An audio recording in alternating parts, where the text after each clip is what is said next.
দেখো পাপা নিয়ে লিখে দাও। বলো বলো পাপান বলো।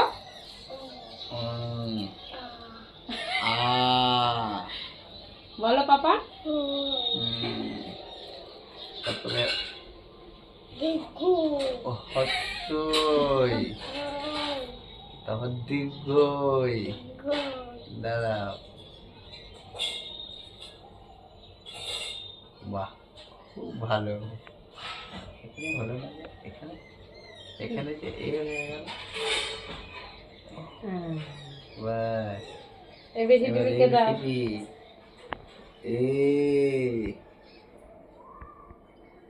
বলো পাপান বলো। তারপরে কি? সি, এই ডি।